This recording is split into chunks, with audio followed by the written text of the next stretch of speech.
Alright, I had some people ask in the Discord about my whole follow wisp concept, and I figured I'd just do a short little video to show how I put this all together.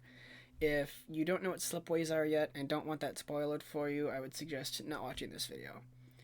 Now, for this wisp I threw together, the first two parts I'm going to show is kind of my little helper functions I made. This one just does a zone distill for wisps and links them with an entity raycast.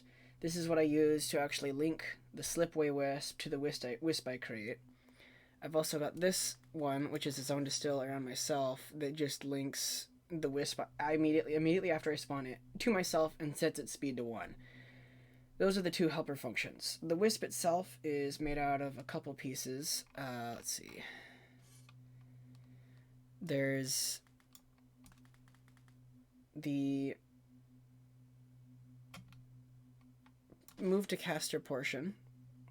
There's casting a light spell at my head if it's dark, and there is applying Hermes to any iotas it gets sent.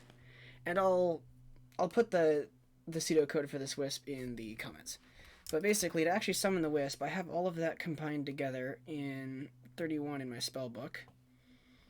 And so I read this out, get my location. I can just feed it like a small number, like 20. It doesn't need to be super big.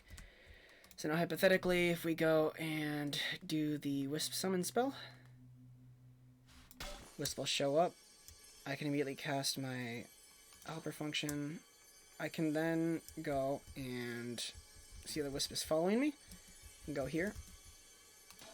Link it to the slipway wisp. Now it's getting power from the wisp. And the numbers that I've been printing here are from this focus on the wall, which is how I inject code into my slipway wisp. So you see the numbers dropped, my wisp is now charged up, and I can just walk away.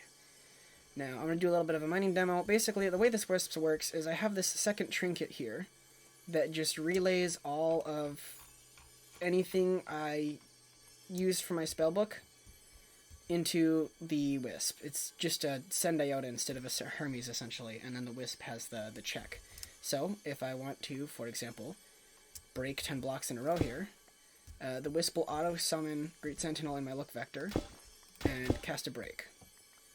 It'll also, if it's in a particularly dark area, which I haven't gotten configured fully for brightness settings that I like, it has to be quite dark to summon a light spell, so I need to change that number. But that'll just, it summons a light if it needs it. And of course, I can also just tell it to cast a light. It's capable of great teleporting itself and then me, so the other demonstration I'm going to give is up on the surface. Hypothetically, if I recall this working, it worked before, so wisp and then myself. Right, doesn't work. Because the link gets broken. So, yeah, there's still some kinks to work out. 32 relink. Now, I have some birch saplings that I would like to edify. Right, and I don't want to spend my own mana on that. So what I can do is I can just cast my edify spell using the wisp, and it'll just do it for me. Costs like 1/1000th of an amethyst dust to communicate the spell through the trinket.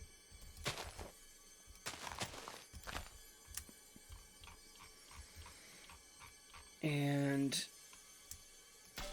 oh wait, that's the wrong one. Edify is 3. Lol. Whoa, sapling. Crazy. You can even send it debug data. So in like section 18, I have a spell that will ask it to report its stored mana, stored media, as well as its current speed. Now, something I haven't tested yet, which we'll see if this works, is I have a spell that throws myself. It does seem to work. Looks like it can keep up. So yeah, I can actually even use this for fast travel, which is normally far too expensive to be worth it, but...